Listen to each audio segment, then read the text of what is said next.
ನದಿಯ ನೀರು ಕಡಿಮೆ ಆಗ್ತಾ ಇದ್ದಂತೆ ಅಲ್ಲಿ ಭಾಗದಲ್ಲಿ ಇರ್ತಕ್ಕಂತಹ ಆಗಿರ್ತಕ್ಕಂತಹ ಪ್ರದೇಶದಲ್ಲಿ ಮಣ್ಣಿನ ಎತ್ತತಕ್ಕಂಥದ್ದು ಮಾಹಿತಿ ಬಂದಿದ್ದು, ಕಳೆದ 2 ದಿನಗಳ ಹಿಂದೆ ಸ್ಥಳಕ್ಕೆ ಭೇಟಿ ನೀಡಿದಾಗ ಅದು ಕುಸಿದು ಆಗಿರತಕ್ಕಂತಹ ಸ್ಥಳದಲ್ಲಿ ಮಣ್ಣು ತೆಗೆದಿರುವುದು ಕಂಡು ಬಂದಿರುತ್ತದೆ.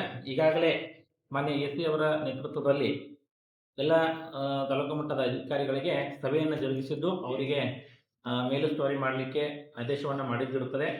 ಆಯಾ ಗ್ರಾಮ ಪಂಚಾಯಿತಿಗಳ ವ್ಯಾಪ್ತಿಯಲ್ಲಿ ಎಲ್ಲಾದರೂ ಆ ರೀತಿ ಕಂಡು ಬಂದಲ್ಲಿ ಅದನ್ನು ನಿಗಾ ವಹಿಸಬೇಕು ಮತ್ತು ಅವರ ಮೇಲೆ ಸೂಕ್ತ ಕ್ರಮ ಕೈಗೊಳ್ಳಬೇಕಂತೇಳಿ ಮಾನ್ಯ ಮೇಲಧಿಕಾರಿಗಳು ಈಗಾಗಲೇ ಸಭೆಯನ್ನು ಜರುಗಿಸಿ ನಿರ್ದೇಶನ ನೀಡಿದಿರುತ್ತದೆ.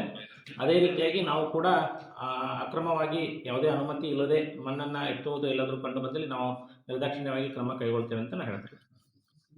ಸರ್, ಅದು ಇಟ್ಟಂಗಿ ಬಟ್ಟಿಗಳ ಬಗ್ಗೆ ಕ್ರಮ ಕೈಗೊಂಡ್ರೇನು ಸರ್? ಅದು ಅನಧಿಕೃತವಾಗಿ ಇಟ್ಟಂಗಿ ಬಟ್ಟಿಗೆ ಅವುಗಳಿಗೆ ನಾವು ನೋಟಿಸ್ ನೀಡ್ತಕ್ಕಂಥ ವ್ಯವಸ್ಥೆಯನ್ನು ಮಾಡಿದ್ದೀವಿ. ಅಲ್ಲಿ ಅನಧಿಕೃತವಾಗಿ ಕಂಡು ಬಂದಲ್ಲಿ ಅವ್ರ ಮೇಲೆ ಕ್ರಮವನ್ನು ಜರುಗಿಸ್ತೇವೆ.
ಬಟ್ ನೀರು ಹತ್ತು ತಕ ಅಡ್ಯಾರ ನೋಡೋಣ.